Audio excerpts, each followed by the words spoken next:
All right, we're recording. Welcome, everybody. And as I was just saying, today was the first snow of the season.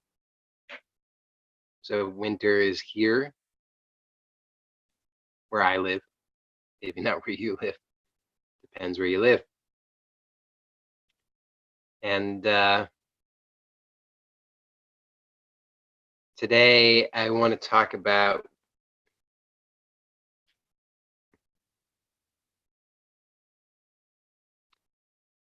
I'll use the word faith, which I guess is maybe a loaded term. Maybe people have a lot of ideas around faith, but I want to use the word faith and talk a little bit about what I perceive to be the value of faith. There is a quote that is often attributed to Einstein. I highly doubt that he actually said it. But I like the quote nonetheless. And there are two ways to live your life: as if nothing is a miracle, or as if everything is a miracle. And of course, suppose there's not only two ways. We could tend as if some things are miracles and other things are not. So there are three ways to live your life. One is as if you can put this all over as a meme all over the internet, put it on Facebook and attribute it to me. There are three ways to live your life. One is as if nothing's a miracle. Two is as if some things are miracles and other things are not. And three is as if everything is a miracle. It's not nearly as catchy as the one attributed to Einstein. It's too wordy. That's why I'll probably never be as famous as Einstein. That, and I don't have the theory of relativity to my name.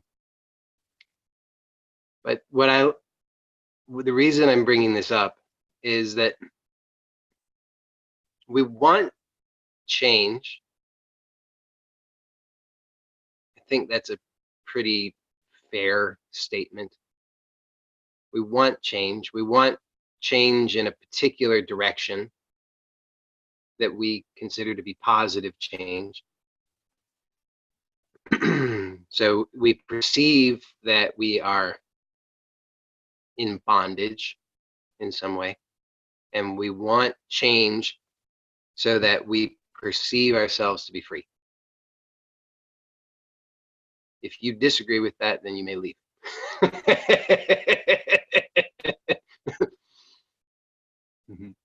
Because that's sort of the premise of these meetings, is that we perceive ourselves to somehow be in bondage, and we want to perceive ourselves as being free. To me, that's sort of the definition of happiness, is that I perceive my freedom. So we can read all kinds of books and attend lectures and hear people tell us, as I sometimes do, this is it. Nothing to do. You're already free. But while that's true, and while that's, I think, useful to have that reflected to us, the challenge I find is not really, it's okay, great, wonderful, but then what? What about when I perceive myself to be in bondage? What about when I perceive myself to be suffering? So then I can just trot out the quotes. I am whole, I am free. I can just affirm that over and over. I am whole, I am free, I am whole, I am free. But do I believe it?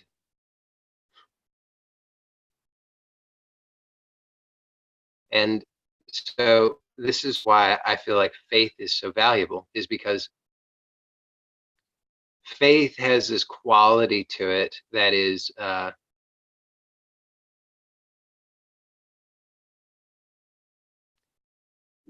that allows for, or that respects that there is change.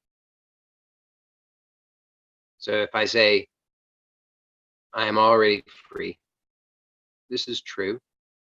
And there's a certain way in which I can recognize that. So we could even do that together. That might be a good starting point. So, a lot of times people start their meetings and they just everybody sit with their eyes closed. Nobody really knows, the person up front just sits with their eyes closed and everybody else just does the same because I guess we're going to just follow suit.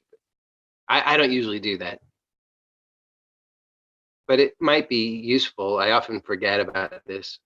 So it would be useful just to take a moment now at the beginning just to notice that freedom is actually here. So the mind doesn't necessarily agree with that. I mean, almost certainly doesn't. So we can, that's fine. We don't need to go to war with that. We can let that be. Mind has its opinions. But then we have to look a little deeper, nearer, or differently in order to perceive what it is that I'm pointing to. So you can notice that we are here. We don't have to do anything to be here. Right in this moment. In this moment, we are aware. What we're aware of changes, but we are aware. So we're present, we're aware. We can notice in our direct experience, is there any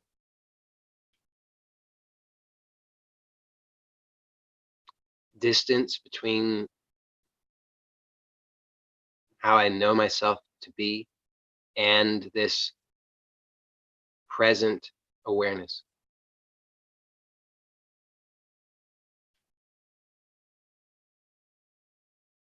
So it might, if we look to the mind to give us the answer to that, then with all these things, the mind's gonna say, I don't know, maybe, yes, no, but we don't need to look to the mind. That's why I said direct experience, so we can notice directly,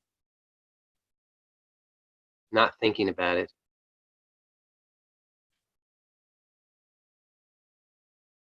And it hopefully is obvious. There's no separation, no distance, no boundary between me, myself as I know myself to be, and this present awareness.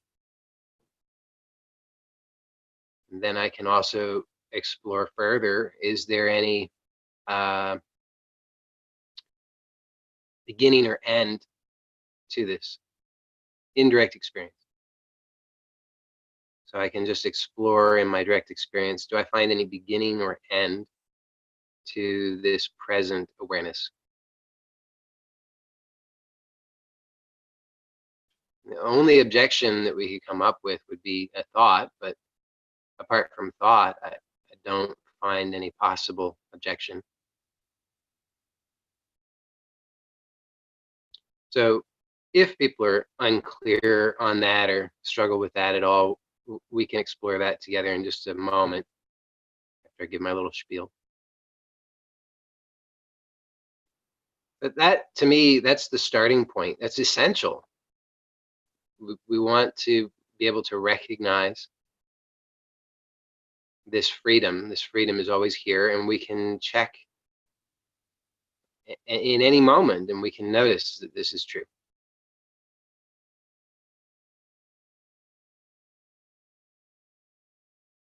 So that's there's a kind of absolute quality to that. It's reliable, boundless, doesn't change.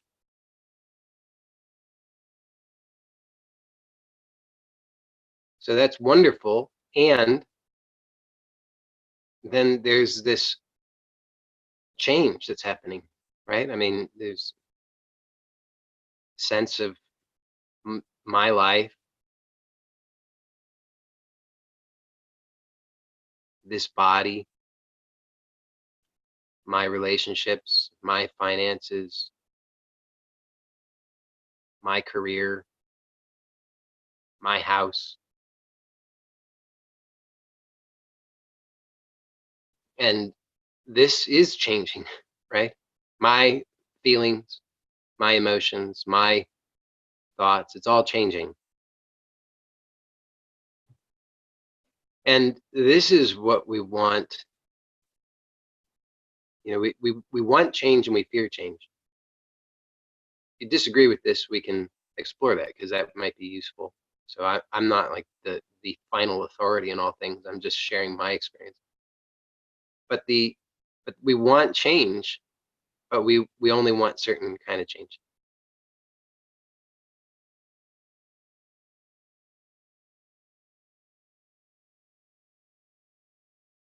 And so we want. I'm proposing that what we want, which is what I started with, is that we have a sense of perceiving ourselves as being in bondage somehow.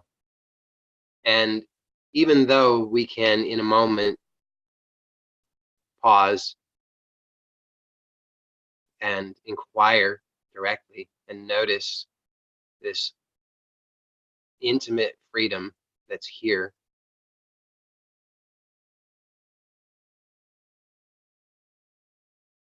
the difficulty is that still seems to be somehow,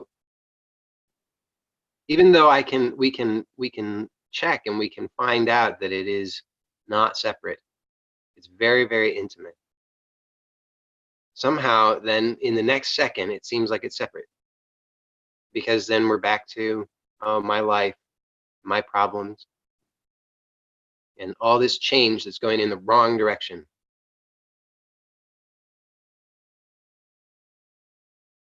I only want this certain kind of change, and it's not going that way, it's going in the wrong direction. Even when, and this is the funny thing, is even when sometimes it seems to be going in the right direction,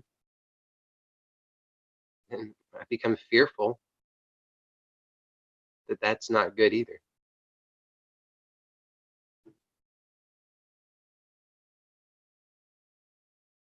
So I want, I'm not easily satisfied. I have absolute freedom that is apparent in any moment that I look. And I want that freedom to express clearly in my life, in the change of my life. I want the change of my life to clearly express that freedom. Now, how is that possible? That's a total mystery.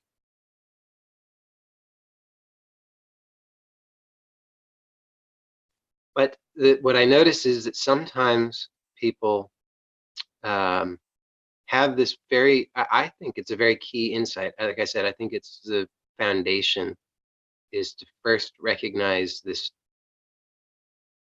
absolute freedom, changeless freedom, and to recognize the intimacy of that. And where I differ from many people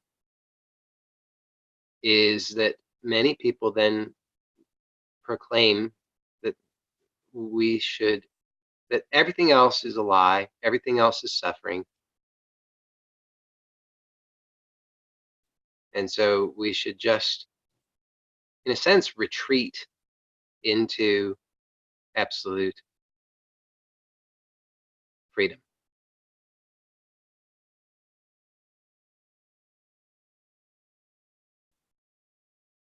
So that's the, and this may be a gross misrepresentation based on my ignorance, but as I understand it, that's the path of the renunciate.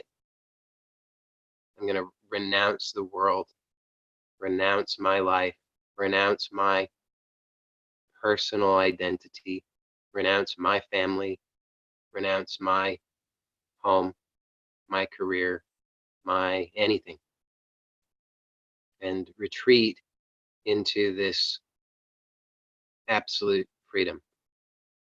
And I don't, I'm not proposing that there's something wrong with that, but I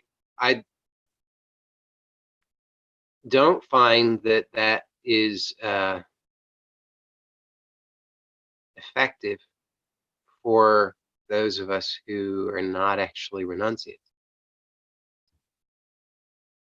So as I often, for anybody who doesn't know, I live with my family, my 3 children, my wife, and I don't live alone on a. I do live on a mountain, but I don't live alone in a cave in a mountain.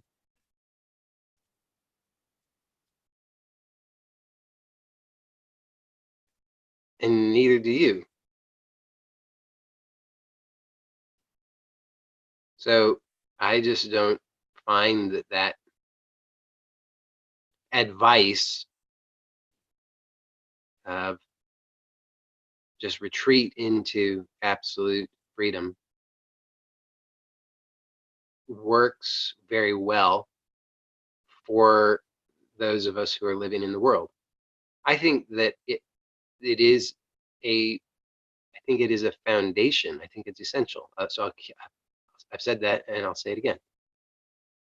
So I'm not saying that I think that that's not important. I do think it's important to have that recognition as a foundation, but then we are living in the world, and so we want, we have a different path. We want something different. Does it ultimately lead to the same thing? Perhaps. I don't know. But I just think it's helpful to tell the truth. If I'm taking my cues from a um, from from some renunciate somewhere in the Himalayas, probably not directly because they're renunciate in the Himalayas. So by hearsay, somebody who wrote a book about their experience with somebody who they met who translated something that they heard from somebody about this renunciate in the Himalayas. If that is our guidebook, I just wonder if that's the wisest guidebook for our path, for our lives. So then what I'm interested in is for that freedom to express in my life, to enliven my life, to enliven the lives of my children, to enliven this body, to enliven my communication, my relationships,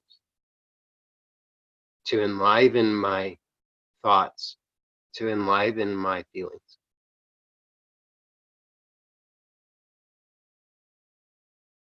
Sort of like pragmatic spirituality.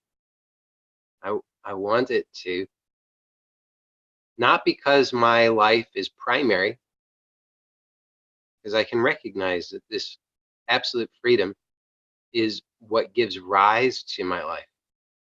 So I don't have any, well, I shouldn't say I don't have any. I don't have that many delusions that my life is primary.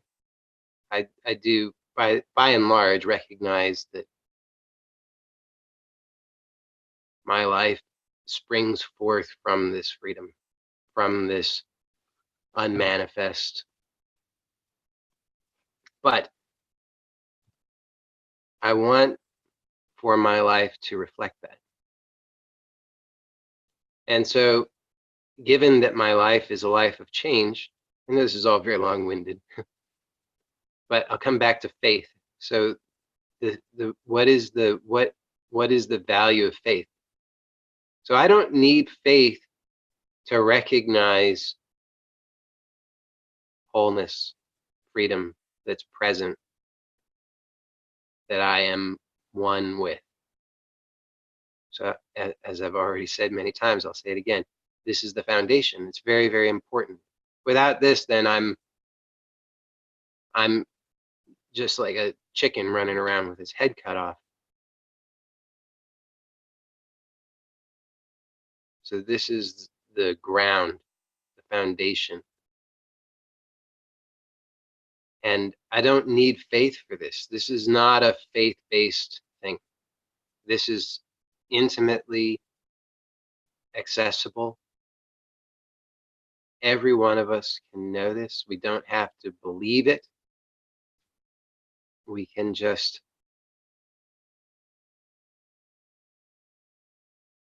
recognize it. And I've written books on the subject and done lots of videos on the subject and written blog posts on the subject. And I'm happy, always happy to explore that with people. So if that's not clear to anybody here and you'd like to explore that, we can do that in a moment. So that doesn't require faith, but in my manifest life, I find there's tremendous value in faith. And the way that I am using the term, so I'm using the term to describe my experience. My experience of faith is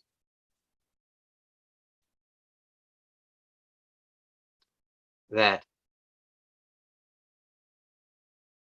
I'm really with the fake Einstein. There's two ways to live our life, despite my variation on it. I'm back with the fake Einstein. There's two ways. I can live as if nothing is a miracle, or I can live as if everything is a miracle. So faith to me is that. It is, am I going to choose that this is all a mistake, there's no miracle?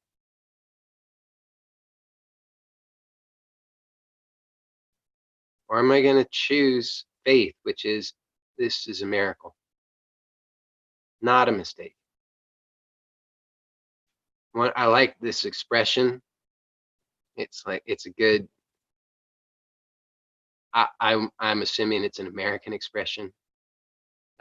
Sounds very American to me. God don't make no junk.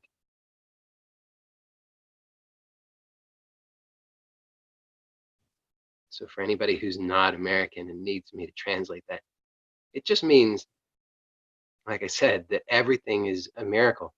Everything is perfect. Everything already is expressing that wholeness, that healing, that freedom that I desire.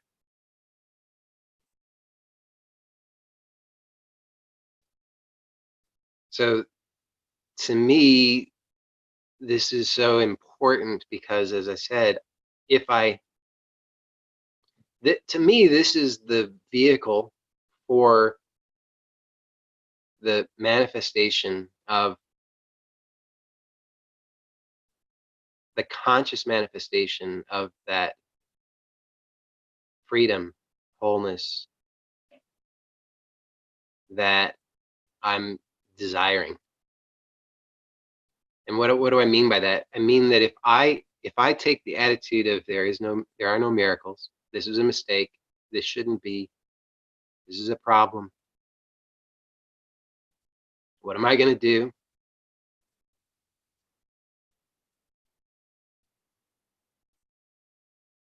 Then all I'm doing is I'm attempting desperately to shut down the flow.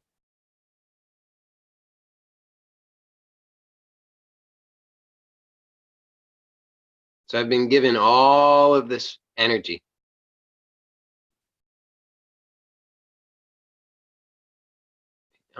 Incredible amount of energy.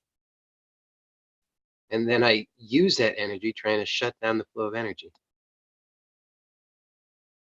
Because I'm saying, oh my God, there's a mistake. This shouldn't be happening.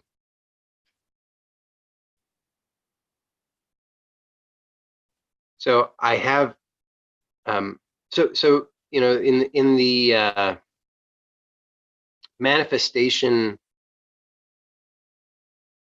you know, law of attraction kind of thing, people who are really into that,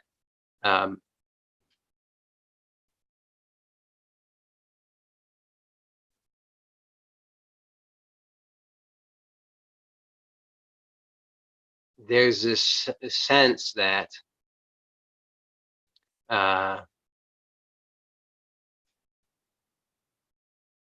I've got to do something to attract to me my good. I've got to send out the word to the universe. Hey, universe, please send me my good. I'm ready for it.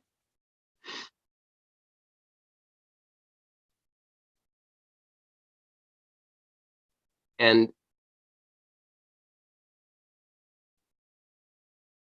as nice as that is, and I mean, to be fair, it's so much better than just insisting that I'm a victim. At the very least, if I'm saying, hey, universe, I'm ready for my good, it's like, hey, that's a lot better. Way better, actually. But I think that there's a significant improvement that can be made, which is, what if there just were never any mistakes?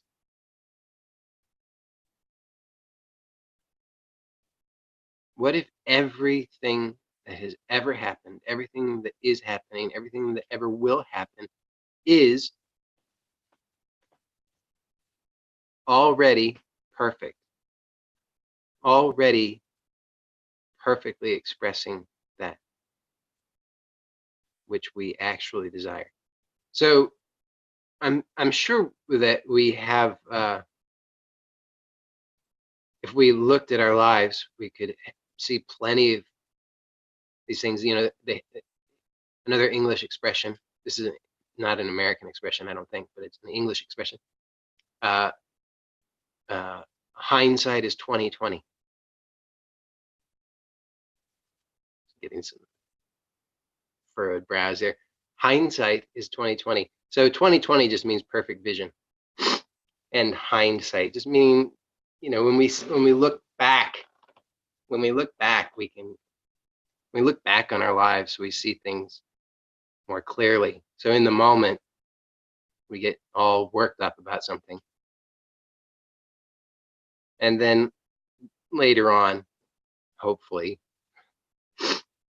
we have clarity, or better clarity about it.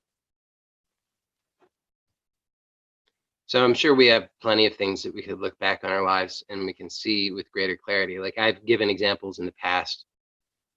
I worked a job, not, it's such a trivial example, but nonetheless, you know, I worked a job where my commute every day was 2 hours one way.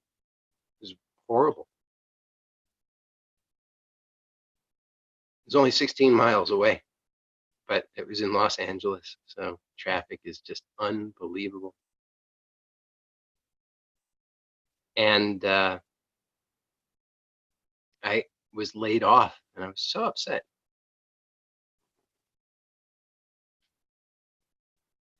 But in hindsight, I mean, I'm so grateful. I didn't want that job. I didn't like the job. They didn't even have anything for me to do. I'd drive two hours there, and I'd just sit. Didn't have anything to do. That's why they laid me off. They didn't have any work. So in hindsight, we can see these things. And to the degree that we don't see those things, though, so some things we can see like that. I can look back on that and see, oh yeah, I I I didn't really want that job. I'm grateful that I was laid off. Or all those relationships that where the woman broke up with me and I felt so heartbroken. And then later on down the line realized actually I didn't really get along very well with them.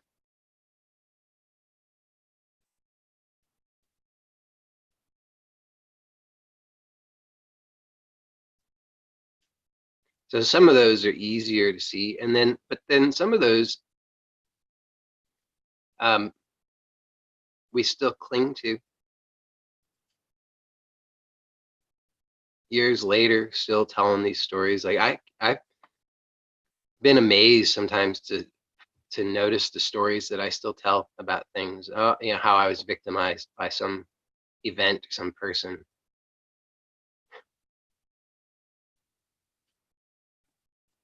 They did the wrong thing. They harmed me. So then I'm saying, well, like that was a mistake. But I don't. I'm saying that faith is an attitude of God don't make no junk. I have a desire. So I could judge the desire. I could say this isn't a spiritual enough aspiration. I should only desire to merge with the unmanifest and stop all this delusion because Buddha said life is suffering, or fill in the blank, whatever my justification is. And so I could say, my spiritual aspirations aren't good enough. Shame on me. But again, if I take this attitude of God don't make no junk, then my spiritual aspirations, my desires, I see the question. I'll if I forget, you'll remind me. I'll respond in a moment.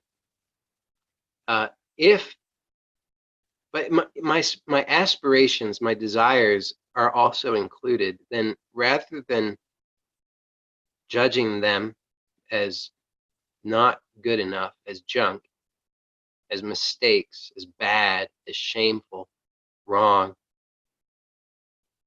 I'm actually proposing something radically different, which is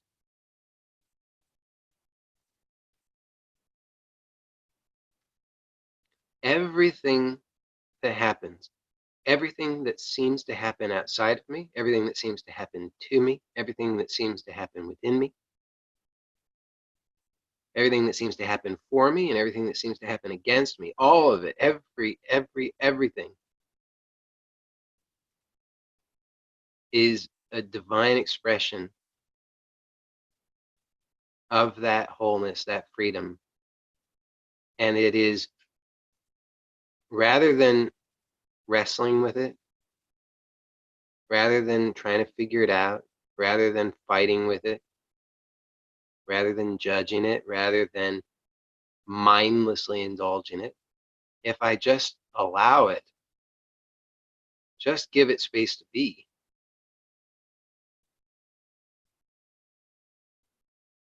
then it offers me gifts. It offers me gifts of the expression of that deepest desire. So this desire that I have the for my life to be an expression of that freedom in the most perfect way, rather than judging it or fighting with it or analyzing it. Is it good enough? Maybe I should read more books and figure out what the right spiritual aspiration is. What did Nisargadatta say? What did Ramana say?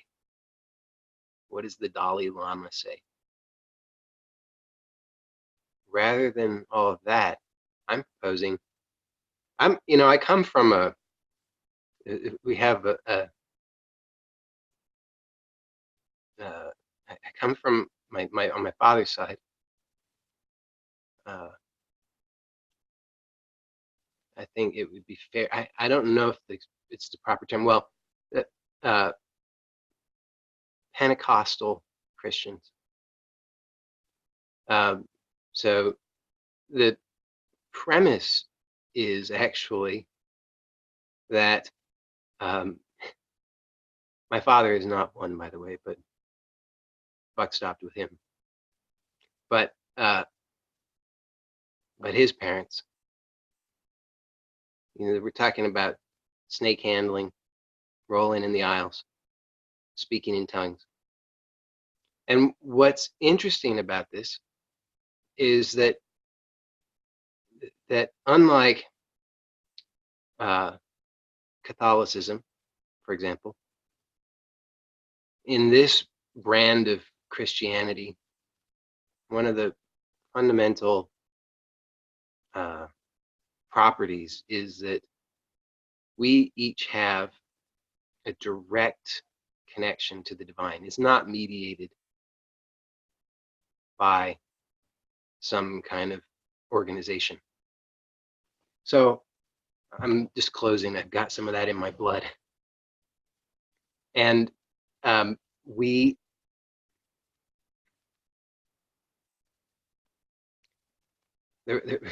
why did I mention that? I don't know. But the point is that we don't need to wait for somebody else. This is why I was saying it. We don't need to wait for somebody else to give us the thumbs up. We don't need to wait for somebody else to tell us that we've got the right spiritual aspiration or the right aspiration of any kind. We don't need to wait for that, because if we wait for that, we'll be waiting forever. Ultimately, we have to find that within ourselves. And I'm proposing, my dog wants to go out. She hears squirrels out there. Hold on, I'm gonna let her out. Oh my goodness. Squirrel. Okay. Okay. She had to get the squirrels. I'm proposing that we can do something very bold, and we can just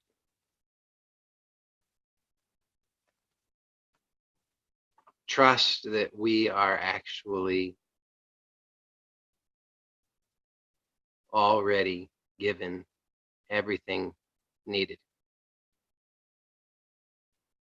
moment to moment, that nothing is missing.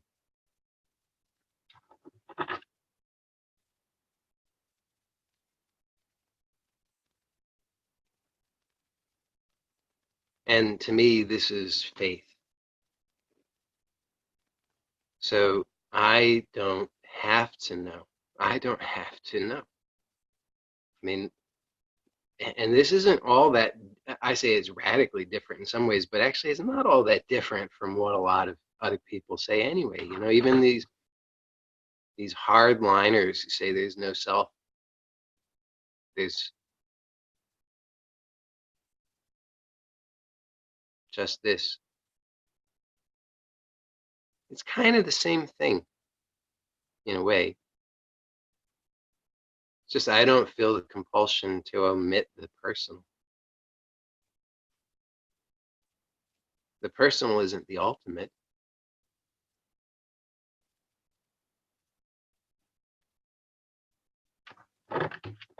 But my experience is that I personally appear to struggle when I lack faith, when I don't choose faith. And I experience this divine perfection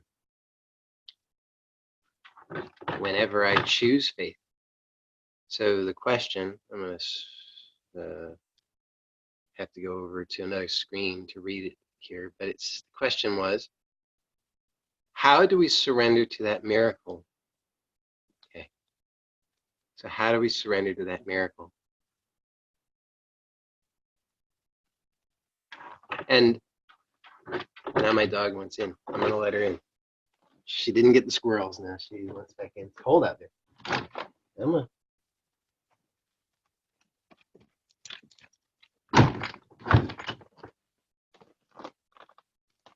Okay. So how do we surrender to that miracle? Well, let's just do it now.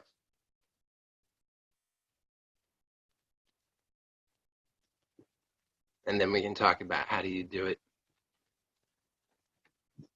next time. Like, 5 minutes from now, an hour from now, tomorrow. But right now,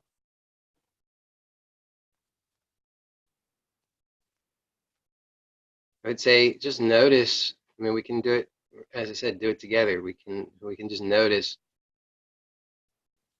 what obscures the miracle.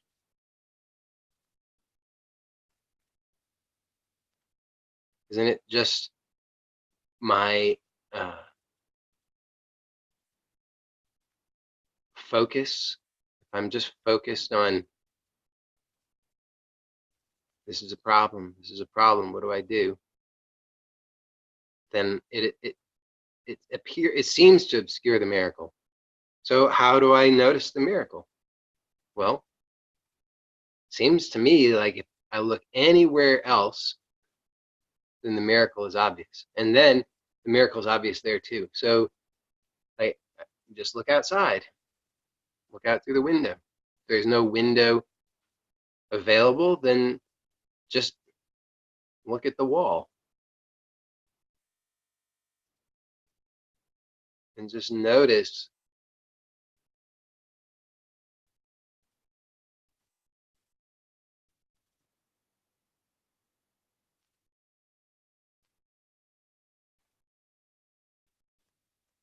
that this is here. This is happening.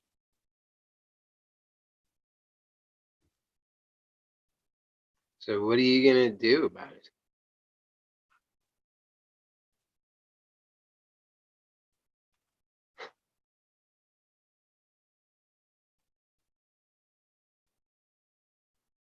And that's the other thing. When I was a kid, I remember I learned about earthquakes, and I saw some picture of some sort of catastrophic earthquake that had happened in God knows where. And I had this in my child brain had this idea that earthquakes were when the earth cracked open and swallowed everything up. And so I was terrified that there was going to be an earthquake that was going to crack everything open and swallow everything up.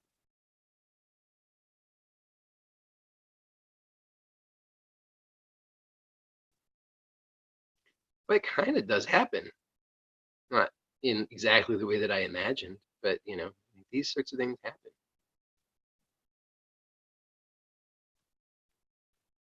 So do I get to control earthquakes?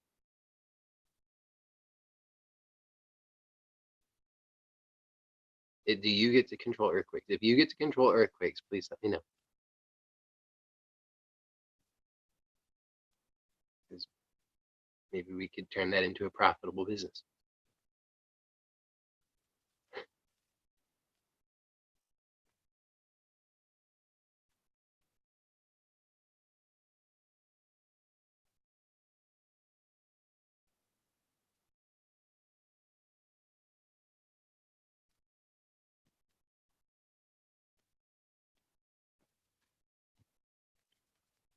So then what objections usually come up?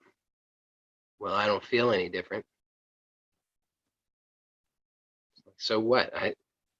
So what? There's a miracle. I don't feel any different. I want to feel different.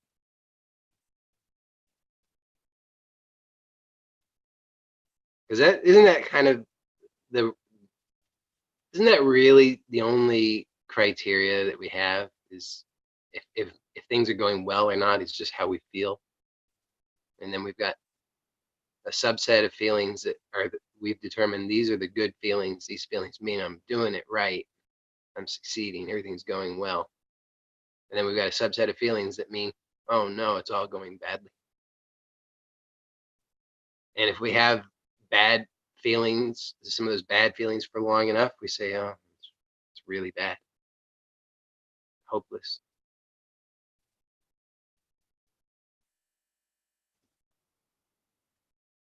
So then the question is, do the feelings obscure the miracle? Or actually, before we ask that question, do the feelings define the miracle? Does any particular feeling? Yeah, of course it doesn't, because the miracle is that, I mean, the feeling is actually an expression of the miracle.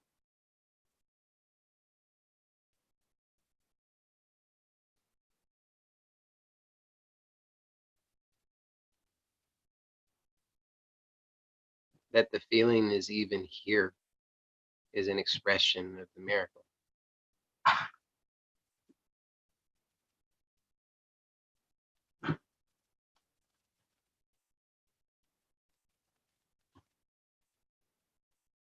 So then sometimes the feelings seem to obscure the miracle.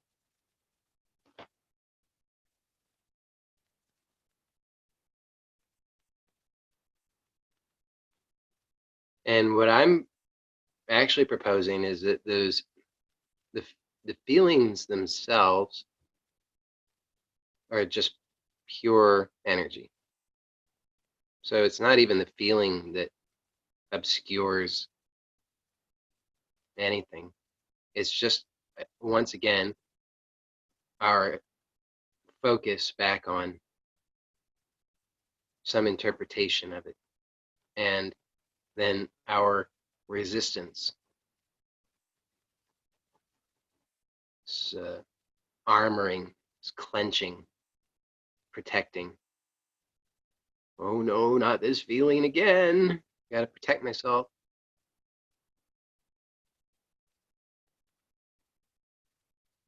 But the feeling actually is just the miracle expressing. So another clue on how to, I forget now, I think it was a surrender to the miracle was the way it was phrased, is to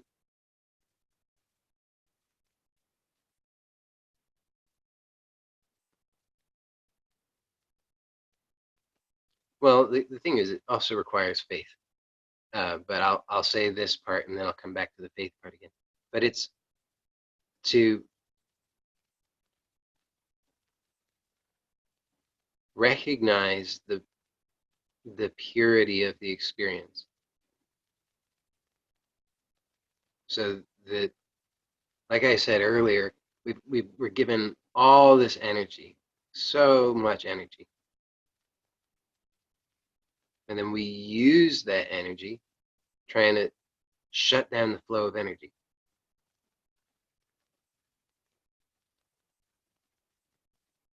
So the flow of energy is expressing as feeling. And then we react to the feeling by funneling that energy into this gripping, clenching, armoring, a big no.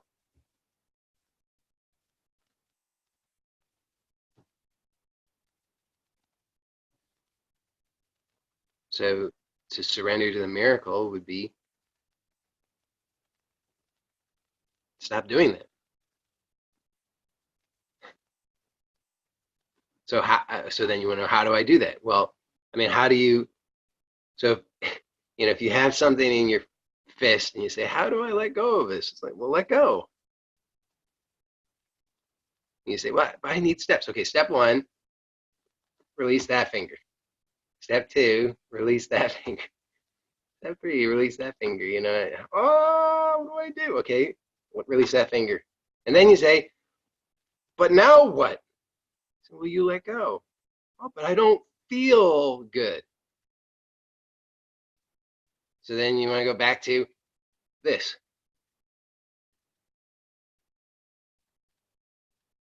So then we repeat okay, let go. We'll do this again. And then the same thing, wait, but I don't feel good. So then, so we just keep doing this, you just like let go and you say, oh, but I don't feel good. So you do this again. And then get to this and you say, but I don't feel good. And it just goes round and round and round. So that's why I say faith is important, is because faith, okay, so this is the other thing about faith. Faith gives enough.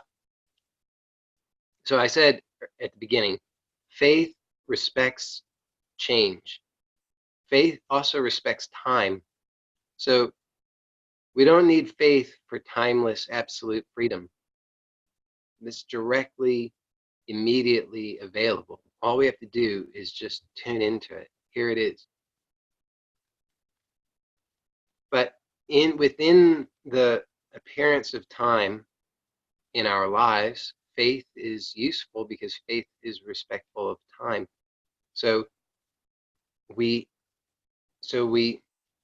release,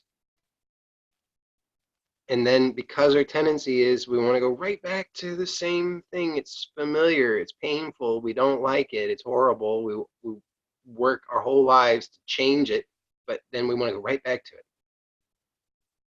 So faith is what allows us to even let go, and B, it allows us to continue to let go for long enough to acclimate. Because, I mean, how many people will, they just, you see it all the time. People just repeat the same things. They're in one dysfunctional relationship. They finally get out of that dysfunctional relationship. Then they start a new dysfunctional relationship that looks awfully familiar.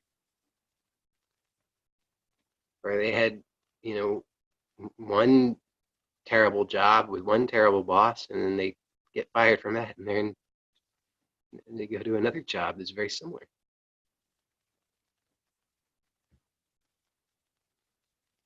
So the faith, in my experience, faith is what allows for long enough for an acclimation, so that then I'm not going to leap right back into the same pattern. Do this again.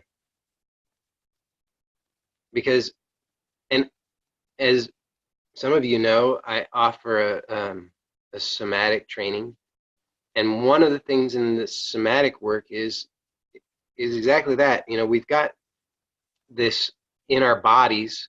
We've got this these habits of tension, and it's so uncomfortable, and we will buy so many gadgets and gizmos and go to so many massage therapists and try so many different types of therapy and surgery and orthotics and on, trying to correct things. And rarely do we look at, well, what is even going on. So when we finally look at what's going on, and then we have a process that helps to facilitate this awareness, so that then we can start to release.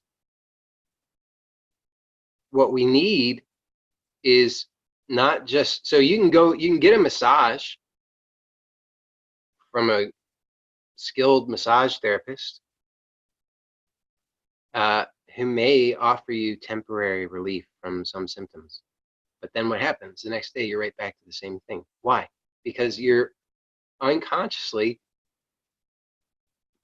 recreating the same thing, the same tension, the same armoring, the same resistance. So we need enough time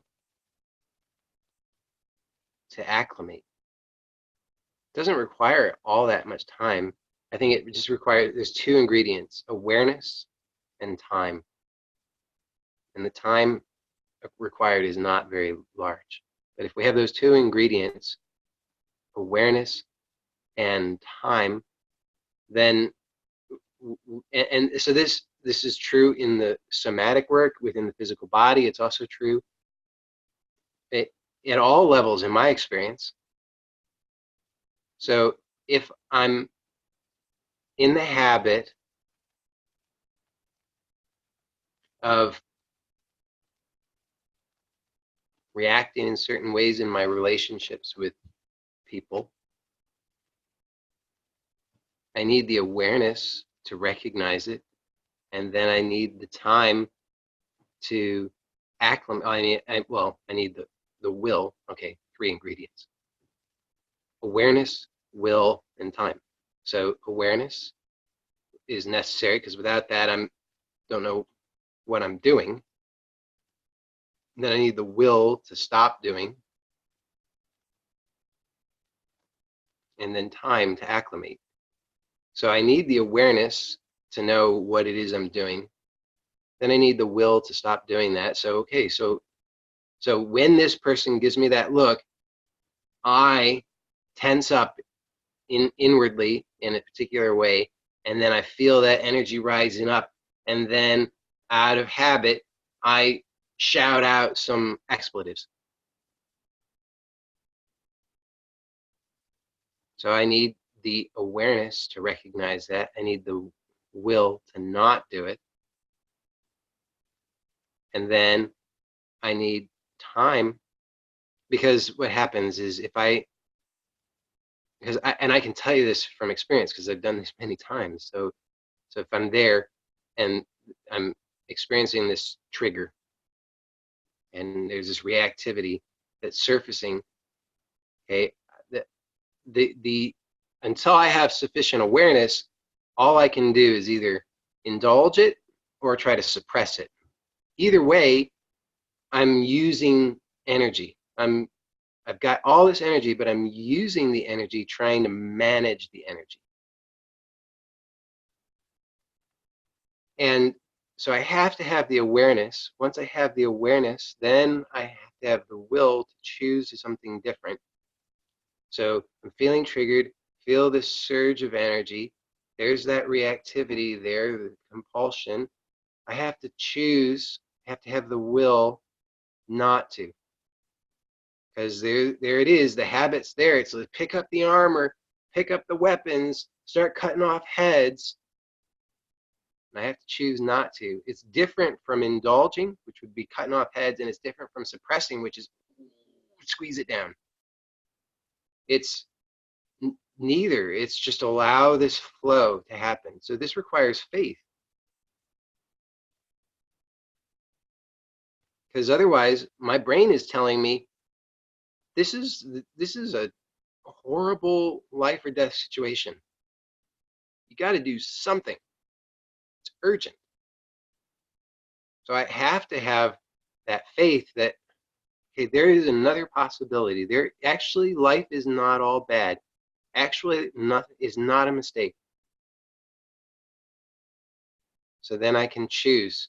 I'm not going to do either of those. I'm just going to be present and open and allow this energy to be here.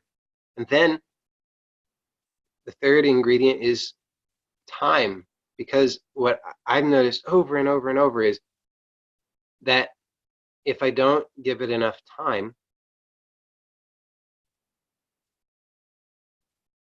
then I either indulge or suppress. So then I'm right back to this again. So I'm choosing this, and then I have to continue to choose why. Well, it just seems to be how things are. I mean, kind of doesn't matter why, but I could say it seems like I have to give enough time for there to be sufficient evidence to support the faith. That seems to be how it works. because the conditioning is changing. The conditioning before was, you got to do this. You got to. It's the only way. Do this or die. And so when I choose this, then everything in my nervous system is like, whoa, buddy, are you sure about this? I don't think so. I don't think so. Remember, you got to do this. And it's like, no, wait, no, just faith. Let's just see. And enough time goes by, whether that's 5 seconds, 5 minutes, 5 hours, depends. But usually not that long. And then it proves itself. Wait a second, this is better. Why didn't we think of this sooner?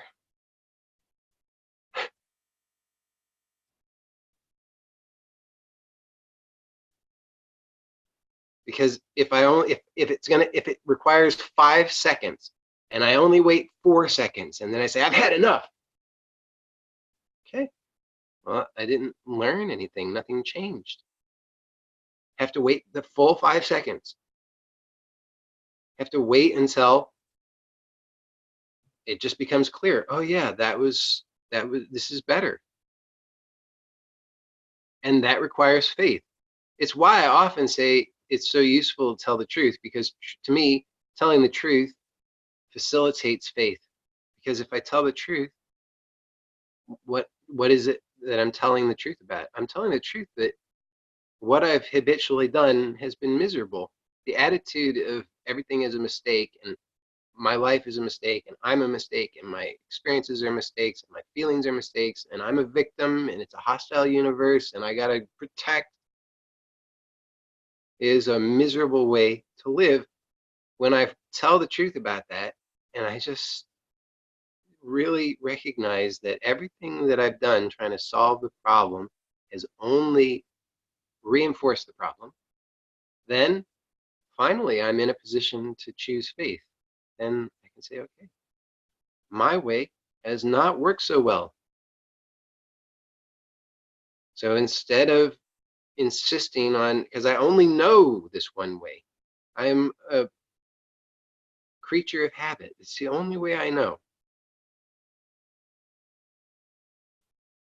But just because it's the only way I know doesn't mean that it's the only way. It just means it's the only way I know. So I have to step out on faith. Okay, I want something, I want change. I want change that expresses that freedom and wholeness and peace that I know is real, because I can experience it. I can tune into it here and now. But I want that to actually manifest in my life moment to moment. I want it to touch upon my actions, my feelings, my thoughts, my relationships. I want it to express in all of these ways. So how do I do that? I have to choose. How do I choose? I choose faith. And it starts with telling the truth. Recognize that my way hasn't worked. It's a failure. Good to know.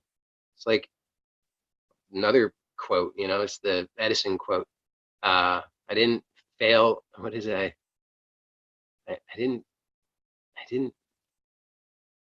I'll screw it up. It's like, I didn't fail. I just found 10,000 ways not to invent the light bulb or something like that, right? You have to be willing to admit that something doesn't work.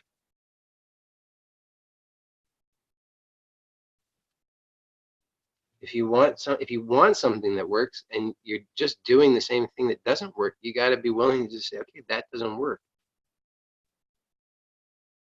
It doesn't take genius to recognize every time somebody looks at me, I yell expletives at them, and my relationships aren't working out so well. Maybe that way isn't working. Okay. Hard sometimes to admit, because that means having to do something new, something unknown. But what a blessing when I recognize that that way is failed. At least now I don't have to do that anymore. And then That's why I say that to me, faith is the saving grace, because faith is, I'm choosing that everything is a miracle. There are no mistakes. God don't make no junk. To me, it's just a choice. I can choose one or the other. And I chose the other for so long. I exhausted that one. I know that that is miserable. Everything's a mistake. I'm a mistake. All my experiences are mistakes. Nothing ever works out. It's all bad. Whew.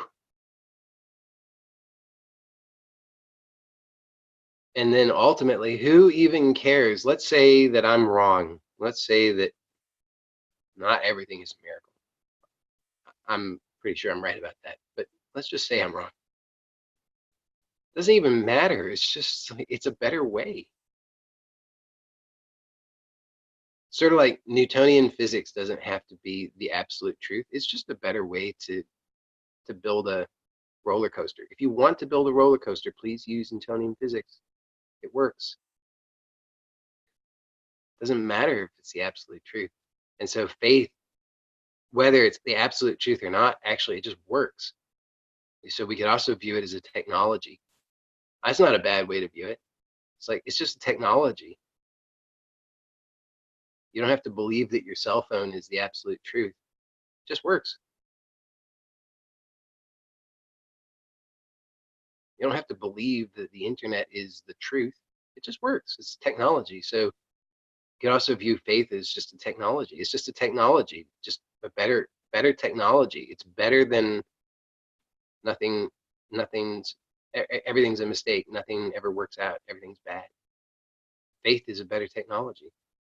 Just change the channel to faith. It kind of is that easy. Just like flip a switch, turn the dial. It, it really is. It's like there's the just different stations broadcasting all the time, and we can tune into the everything's a mistake broadcast. It's like tuning into the news. You know what they're going to be saying. So and so politician, so such and such scandal, such and such country, war, terror, stock market, up, down, local story. Here's a puppy. It's like every time that's what's going to be on. After a while, why do you need to tune in? So you just don't tune into the everything's doom and gloom, miserable, suffering. Nothing's ever going to be okay. You're just fighting tooth and nail. Everything's a mistake. You've been abandoned. You're all alone. God forsake you. You're bad. You're a sinner. You'll never be okay. It's just not a nice broadcast. Don't tune into that one. Tune into the faith channel. It's just everything that's happening. It's just it really is. It kind of it's nice. It kind of is just like that. It's just tune into that broadcast. It's always going, and we can tune into it together right now. And here's what it's saying. It's just saying everything is exactly right. Everything is exactly as it is. There are no mistakes. No mistakes at all. Here you are. You're alive. You're breathing. You've every moment of your life you've been alive. What mistake? Every moment.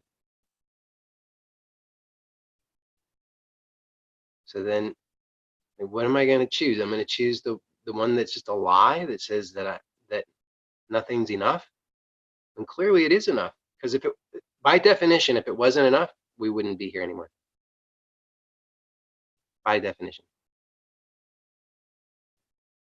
So by definition, the fact that we are here is proof it's enough. Everything that's needed is given absolutely perfectly, in exactly the right proportions, in exactly the right time, never more nor less. You don't want more than is necessary. That would just be a burden. You don't want less, because then you wouldn't have enough. And what what a miracle that is, that it's all given exactly in the right proportions at exactly the right time. Never, ever a failure. Never.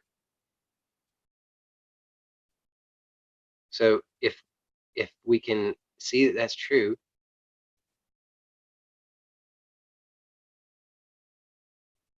then we can just choose to tune into the faith broadcast over and over and over. And when the mind is freaking out, you got to do something. You can't do nothing. You can't just be open. You can't just allow the flow of energy. It's too much. And then it will flip around. It'll say, it's not enough.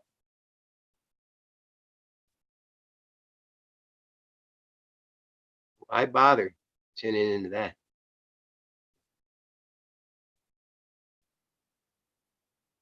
So we could just be open, just open to the flow of energy as it is happening, this life as it's happening, this moment to moment to moment to moment, in all of its absolute perfection, everything delivered exactly on time.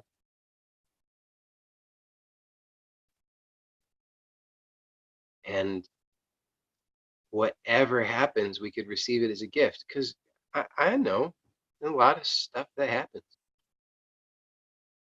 I wake up on the wrong side of the bed a lot.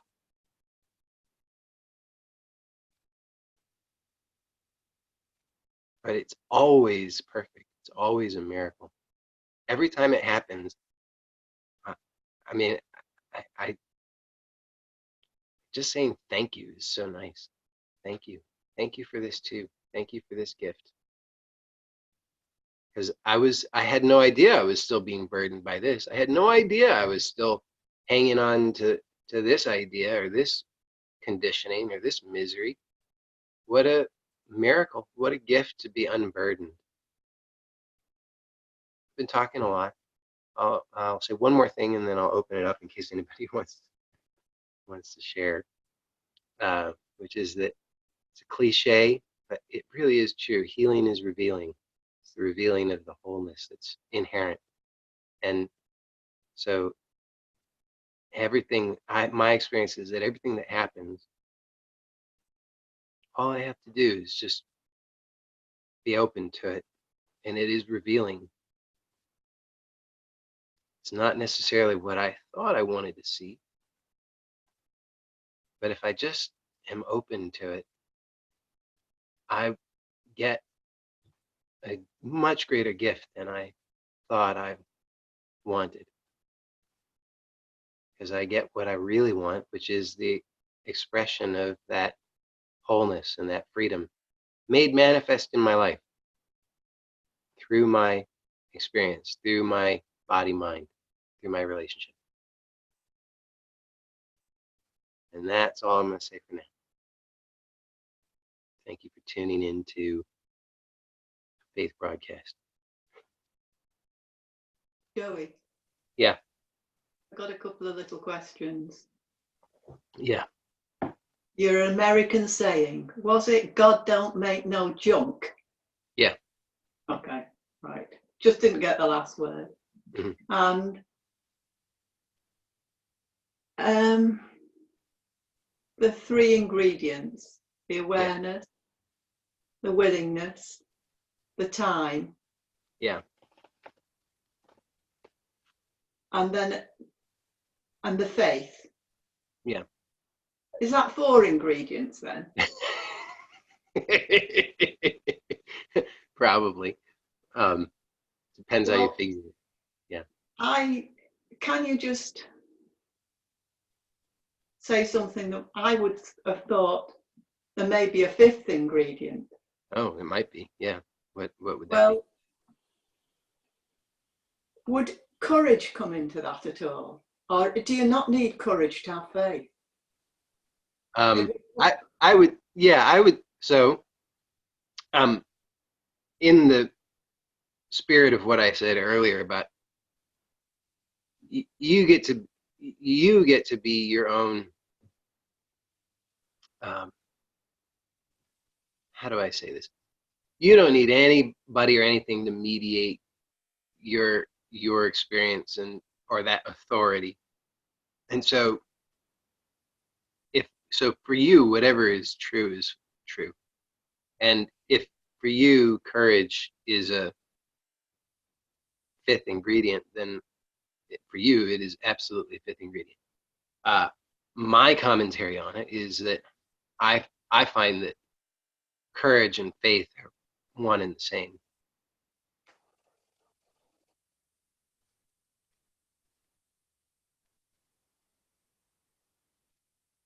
Okay. Only everything you've said today, as I've sat here with sensations within me that I kept having a conditioned response to. Mm. They were intense. Mm-hmm. I'll give it a label of acute anxiety, if you like. Mm-hmm. And I could have switched the video off and lay down and listen. Mm-hmm. But I chose to sit up and keep the video on. Mm-hmm.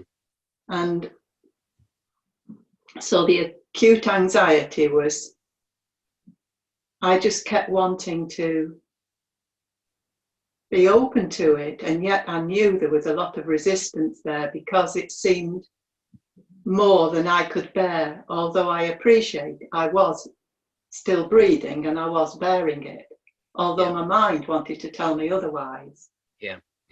And when you were saying 1 minute you can surrender and the next second you're not surrendering, Mm-hmm. if you like, and that half of the chip of this session has been like that for me. Yeah.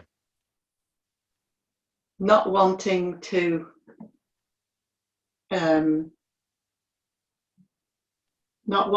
give up the being with what was present. Yeah. But also there was the 20 years of conditioning kept playing in there all the time. So I was all the time aware of wanting to be with what was here. And also the resistance was here as much as the... Yeah. Yeah, that's good. I mean, because the thing is,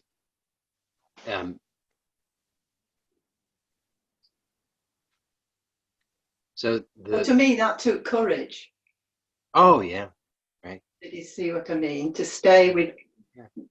I know there's no tiger at my tail. Yeah. But something inside me says there is. Yeah. That's right. The conditioning says there is. Yeah. Because I've given into that conditioning so long, and it's got stronger and stronger and stronger, I guess. Mm-hmm. Yeah. Right. Okay. Then I'm not going to disagree with you. I mean, what you're saying sounds very true. I think that's very clear. And when I'm using the word faith, it has that element in it. So you're making a very good point, and I appreciate it because it's clarifying. When so I think it's fair if you. I think it's a fair distinction, one that I was not making because for me, faith includes courage. But I think it's a very fair one to make, and I appreciate you bringing that up because yes, it does absolutely require courage for sure. Yeah, like you say, just because we know that there's no tiger doesn't mean that we don't. Our nervous system is nonetheless convinced there is. I mean, it has that urgency to it. It's like I said, it's screaming. You got to do something. You got to do it now. You can't wait. Can't wait even for 1 second. And it will. It never ceases to amaze me the kinds of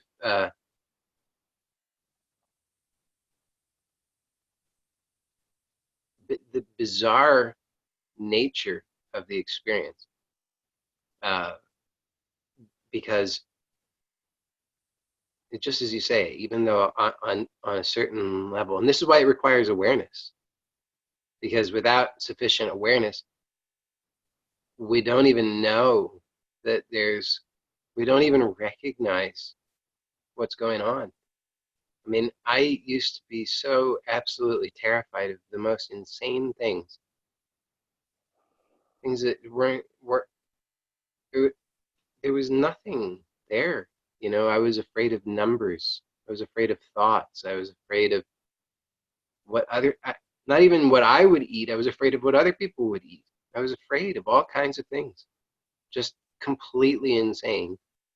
And I would be just wrapped up in that terror for hours and days. And I would be trying to, my only focus was on trying to bring it down, just trying to bring down the anxiety, just bring down the intensity. Like I said, I was using all of this energy, just trying to manage the energy. And I was, I'm not a stupid person. So it wouldn't be true to say that I actually genuinely believed, like if I was taking some kind of test, and a question on the test was, do you actually believe that you really are going to die presently if you don't indulge your compulsions? I would have to answer, no, I don't really.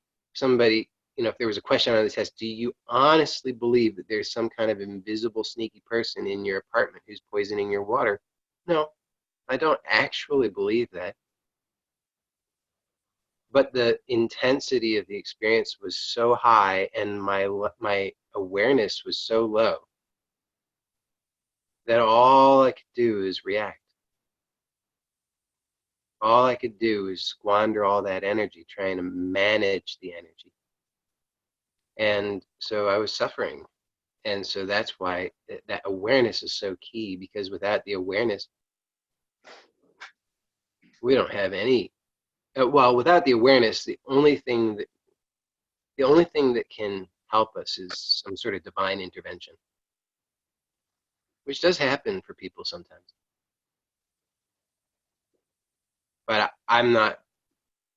I don't know how to make divine intervention happen, and so I prefer other methods that don't depend upon divine intervention. I mean, in a sense, it's all divine intervention, but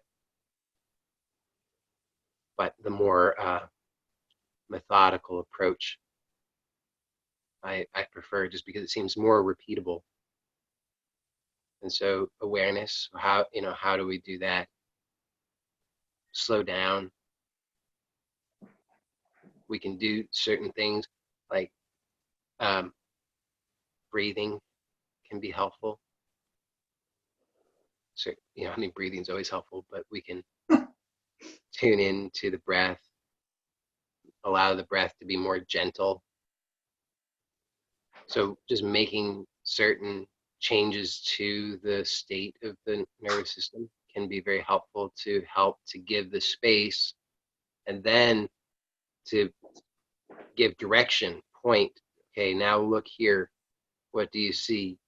And then a person can have greater awareness. There has to be a little bit of space, and then looking in the right way, and then there's suddenly it's, oh yeah, that's so obvious. I kind of always knew that. I don't know why I wasn't recognizing it. Well, because you weren't looking and you didn't have the space. Now you have the space and the looking, so now you've got the awareness. Then, okay, now with the awareness, now there has to be the willingness. You have to choose, because otherwise it's not going to, well, without the choice, it's slow, very, very slow. Again, then we're back to just waiting for divine intervention. But if we can And that's why I talk about truth telling, because for me, truth telling is helpful for making the choice. I'm really honest. Yeah, okay. The choices that I've been making are miserable. So I think I'm going to exercise that the will in a different way rather than willing the same old thing. I'm going to do something differently. And then, yeah, it does it then, and then that it does require courage because as you say, they're in that openness, that vulnerability, and it's the nervous system is screaming, what are you doing? You're just sitting here. The tiger's about to devour you. You got to do something. You got to get up and run. You got to armor yourself. You got to pick up your weapons, something. And it's, you know, poking and prodding every way it can, trying to get some action. So it's uncomfortable. It's like sticking pins and needles in you all over the place. So it's hard to, we're looking for a settled feeling, right? That's how we think, oh, I'll know that I'm okay when I get that settled feeling. And meanwhile, the nervous system's not going to allow that. It's like, come on, get going. And so we're feeling amped up, and that's requires a lot of courage and then faith. That's why the faith, because the faith is, okay, wow, this isn't what I thought this was going to be a good thing.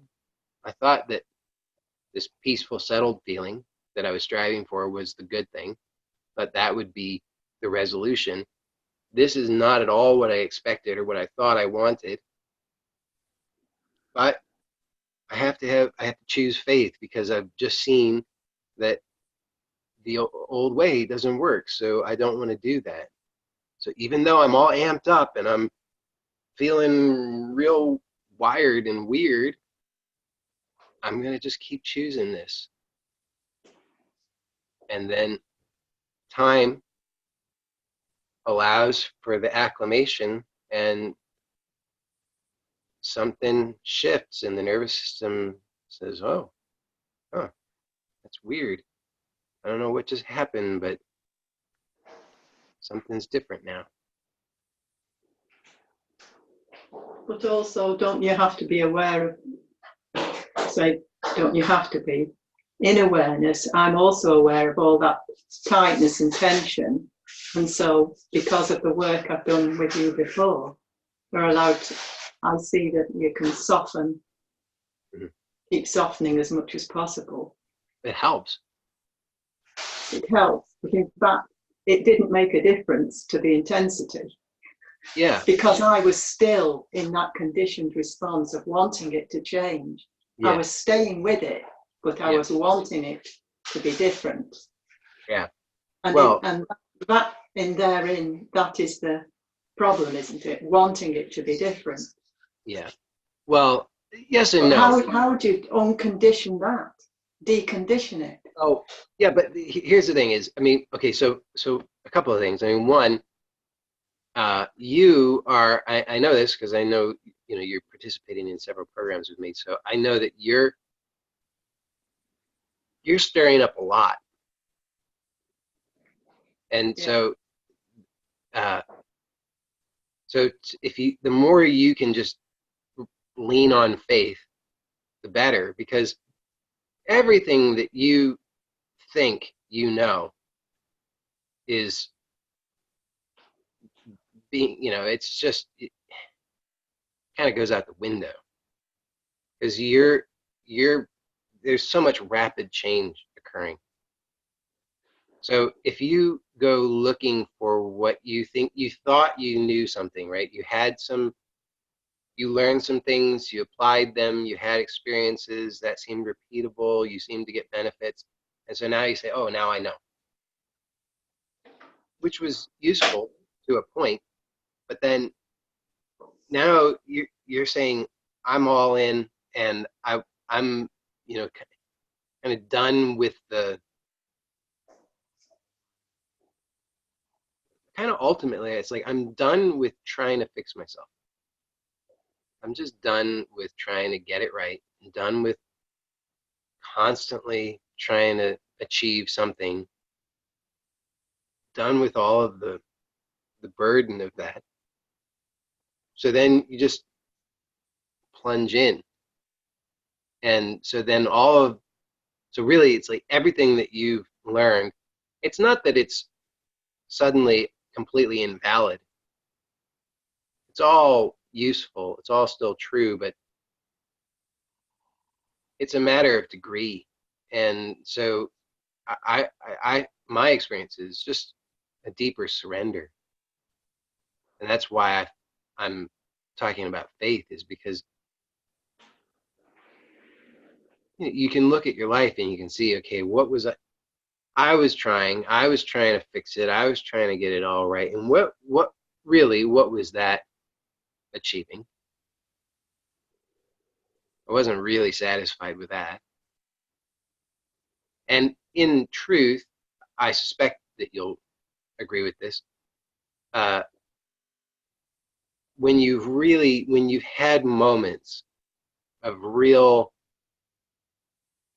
change, real clarity, real shifts, real, like, you might, well, just actually undeniable, really, from your heart. You just know something is different. Those weren't moments of you figuring it out. Those were actually moments of surrender.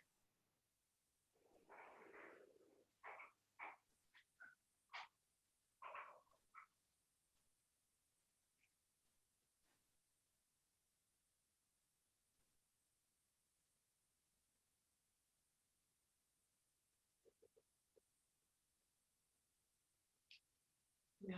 So there's a lot that's stirred up, and rather than, in a sense, it's like you did all the preparatory work to be able to develop the faith,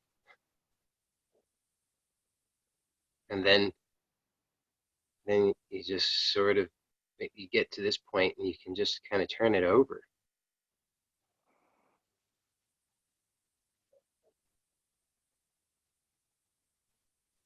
Because you've done enough of the work to know that the anxiety feelings never actually did you any harm. No, it's true. I'm still breathing. Yeah. What was miserable was trying to fix it or control it. Yeah. So then now you've done all the work to have those insights and that clarity, so that then your whole relationship to what you've called anxiety is transforming. And how can that be unless it's, well, I mean, unless this is happening, like I say, I'm certain it's not a mistake. It is the fulfillment of your desire. I mean, and I know about you would love to have more energy. Yeah, and I feel all that energy inside. You've said we've got all the energy we need. Yeah. And when I'm still and feeling this intensity, there's huge anxiety, there's huge energy there, massive energy.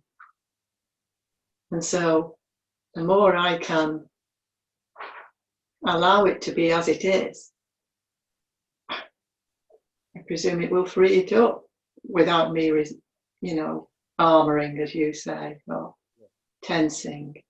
Mm-hmm. But it doesn't change it in that moment. And of course, Yeah. but you're doing the softening. Mm-hmm. That's where the conditioning comes in, is that I want changing now. Yeah, I know. And that's why this is unbearable to my mind. Yeah, I know. And that's unfortunately, I suspect that's how it's being reconditioned all the time, even though I think I'm softening. Well, loosening here, loosening there, loosening the yeah, tummy, but it's all, dropping the shoulders. it's all the preparatory work. It's all to get you to here so that now it becomes clearer, right? It flips around. You think up to a certain point, oh, I'm gonna get, uh, I'm gonna get this. And then you get to this point where it all flips around and there's this discovery of, oh, actually, my deepest desire wasn't really for that, because that was just the conditioning wanting more control. What's actually happening, the conditioning was saying, I need more control over the energy. And then it flips, and there's this realization that, oh, actually, what's now softening is that conditioning. So that conditioning, it reasserts itself. Wait, but we got to build a raft and a dam, and we've got to do all this stuff, and then it's just swept downstream.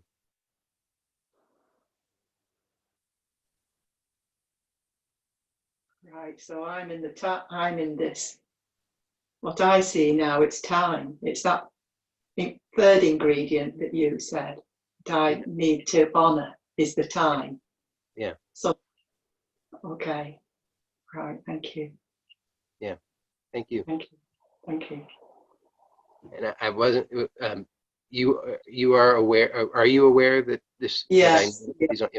Yeah. Okay. Good. Just making sure. Well, I think you were going to say about it's going on YouTube, weren't you? Yeah, that's what That's what you're going to say. Yeah. Yeah. Good. Let me see what time it is here. 11:40. Anybody else before it's lunchtime? Thanks very much. Yeah, thank you.